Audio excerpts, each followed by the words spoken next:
Meenakshi nomination తిరస్కరణ వెనుక కాంగ్రెస్ నేతల హస్తమంట. బీజేపీ మంత్రి కైలాష్ సంచలన వ్యాఖ్యలు. సో ఆమె నామినేషన్ వెనకాల కాంగ్రెస్ నేతల హస్తం ఉందని చెప్పేసి ఇక్కడ బీజేపీ మంత్రి కైలాష్ చెప్తా ఉన్నారు. మా అక్కలు పెట్టిన వాతలతో కొందరు ఫామ్ హౌస్లో పడుకున్నారు. 1 కోటి మంది మహిళలను కోటీశ్వరులు చేశాం.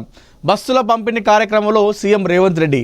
జోరు వర్షంలో కార్యక్రమానికి వచ్చిన నిన్న సీఎం రేవంత్ రెడ్డి గారు కార్యక్రమం ఏదైతుందో ఆయన వచ్చిన తీరు చాలా మంచి అనిపించింది నిజంగా. ఎందుకంటే వర్షంలో తడుస్తూ కూడా, అంటే ఒక ముఖ్యమంత్రి స్థాయిలో ఉన్న తర్వాత కూడా ఆయన గతంలో అయితే ఒక ఎమ్మెల్యేగా ఉన్నప్పుడు, టీపీసీసీ చీఫ్గా ఉన్నప్పుడు ఏ విధంగా ఉన్నాడో, సీఎం అయిన తర్వాత కూడా ఆయన ప్రవర్తనలో, ఆయన తీరులో ఏం మార్పు రాలేదు. అరే నేను ఇప్పుడు సీఎం అయినా కదా, నాకంటే ఒక ప్రోటోకాల్ ఉంటుంది కదా అని చెప్పేసి అట్లాంటి గర్వం, ఆ గౌరవం అనేది నిజంగా రేవంత్ రెడ్డి గారి దగ్గర అస్సలు లేదు. ఈ విషయంలో మనం రేవంత్ రెడ్డి గారిని ఒప్పుకోవాల్సింది తప్పకుండా. డౌన్ టు ఎర్త్ పర్సన్, కులం మతం అట్లా అవేం చూడడు. ఎవరికైనా న్యాయం చేయాలని చెప్పేసి, అంటే ఎవరైనా సరే, అంటే మనం మామూలుగా చూసుకుంటే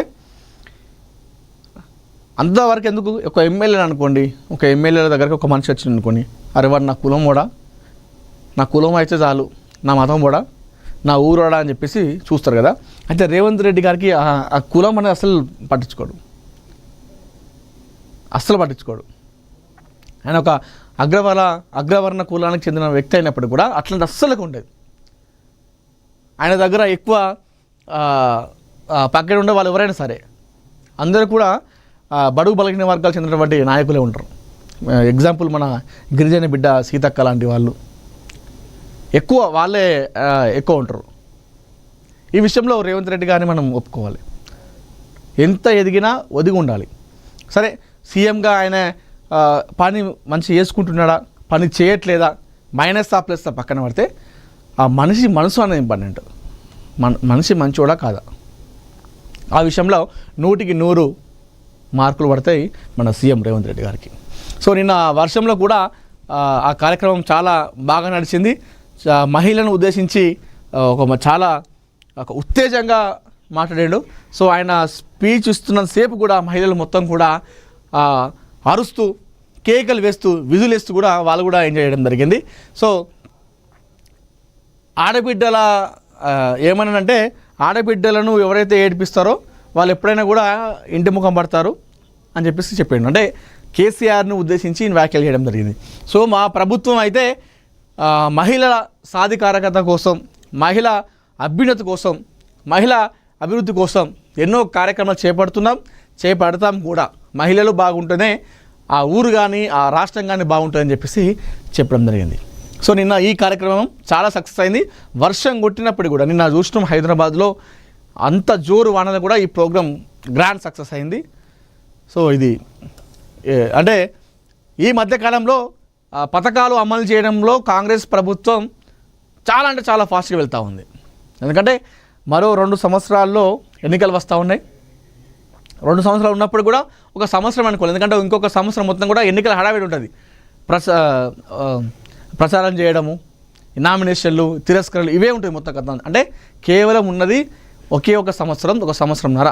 ఆ తర్వాత ఎన్నికల హడావిడి ఉంటుంది టైం ఉన్నప్పటికి కూడా.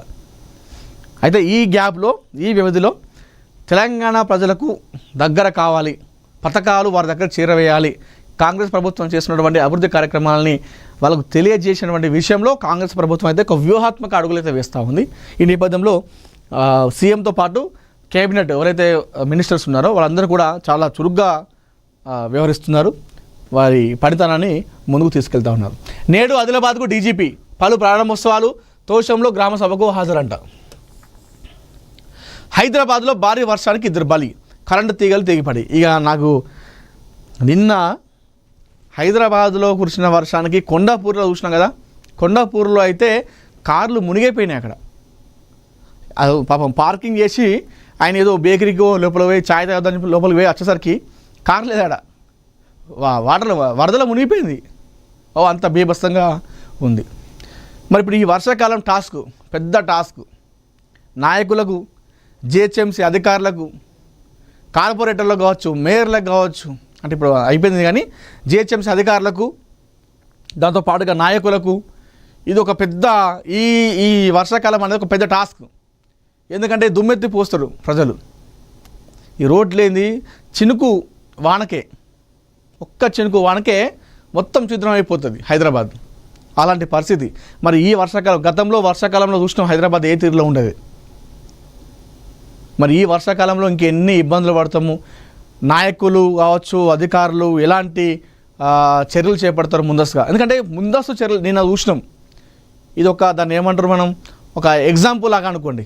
నిన్న కొట్టిన వాన ఏదైతే ఒక గంట 2 గంటలు గట్టి కొట్టింది. కొట్టినాకనే ఏమైందో చూసినాం. కొండాపూర్, మాదాపూర్